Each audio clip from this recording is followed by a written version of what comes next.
Hey everybody. Obviously, as you can tell by the title of this video, we are living through some very scary times. We are living through some very, very scary times. The unprovoked attack on Ukraine by Russia has caused the international community, including myself, a lot of heartbreak. My heart goes out to the Ukrainian people, and my support and my deepest thoughts and prayers for whatever good they may do go out to the Ukrainian people, the Ukrainian resistance, the Ukrainian army, and of course to the great President Zelensky in fighting back against Russian tyranny.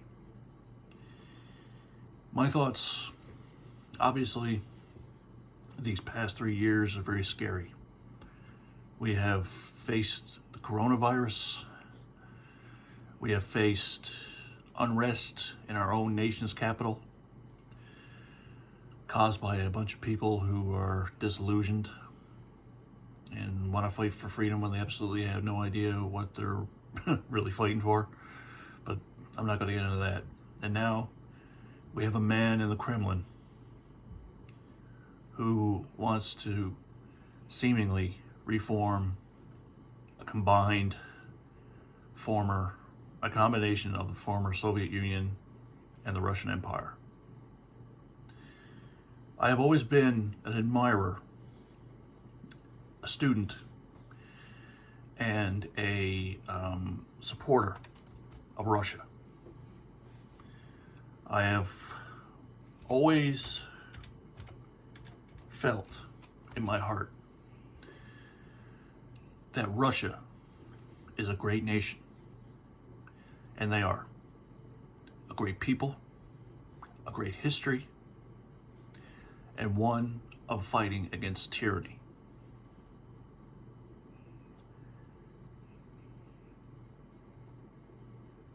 Now, I don't blame the Russian people. I think the Russian people are doing what their history has always done: stand up for what's right. So I'm calling upon the Russian people. I used to be an admirer of Vladimir Putin. I'm not going to deny that. And the reason why I was an admirer of Mr. Putin was that I admired how he, and if you want to know his background story, that, believe it or not, I actually find fairly admirable. Go on YouTube here and look up the CBC documentary, The Putin System. I've admired Mr. Putin for how he managed to bring Russia out of post-Soviet depression and made Russia powerful and strong again in economy. But this is not the same Vladimir Putin that I admired. This is a madman who has taken it upon himself to try to reform a long-forgotten Soviet and Russian empire that is long gone. To the Russian people, I say this: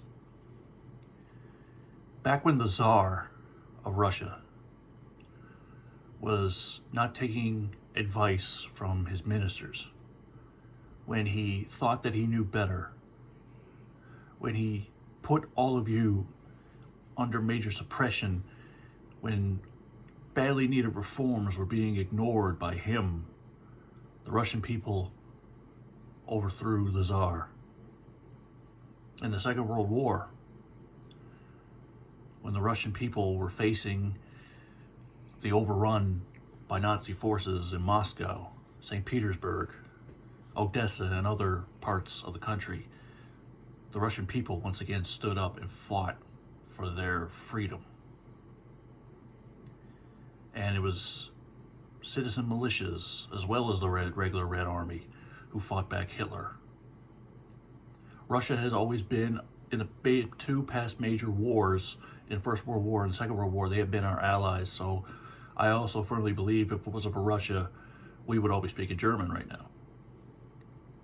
But all those times when Russia stood up for what was right, I'm calling upon the Russian people to do it again.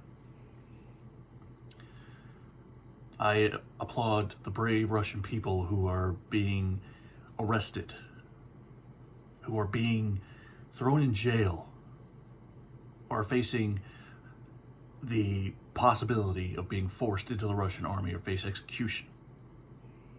This is a real freedom convoy. No bouncy castles, no song and dancing, no hot tubs in the middle of the street. The Russian people are doing what is right, and I'm calling upon the international community to do what's right too. We are facing very scary days ahead, as well as Ukraine is. But I know in my heart that things can only get better. We survived the coronavirus. Though we are still facing it, we are beating it. And we can also beat this terror. I implore, I plead with the Russian elite, to Mr. Putin, to meet with President Zelensky and cease this needless, senseless, brutal war before it destroys not just Ukraine and Russia, but the world. We want peace and love and freedom. Real freedom. There is no need for hostilities. There is no need for hatred. None of this. The ones who are suffering, besides the Ukrainians, are your own people. The athletes who go to the Olympics and can't fly the flag of Russia, which is every person's dream to do if you're an Olympic athlete. Your people are starving. The people are not getting what they need. The Russian ruble is at all-time low. You're getting no supplies in. Russia is being starved out, all because of one person's crazy ambition. And that ambition needs to stop. You already had the biggest country in the world. You don't need any more. So, Mr. Putin, I plead with you. If you are truly a man of the people, as you say, bring back the Russian troops to Moscow. Cease this war. Bring peace. Meet with President Zelensky, who I pray for every day, and end this war before it destroys us all. To the Ukrainian people, know that Newfoundland and Canada are with you. I'm personally with you. I want you all to stay safe, stay proud of being Ukrainian, and fight for your freedom. To the Russian people, there is no hate in my heart for you. There is only love. Continue to do what you're doing despite the threats from the Russian authorities. Show your president that Russia is better than this. Show him the same Russia that overthrew a corrupt emperor, who overthrew a corrupt fascist. Show them the same brave, great Russia that all of you are. God bless. I love you all. And let's put an end to this senseless war before it's too late.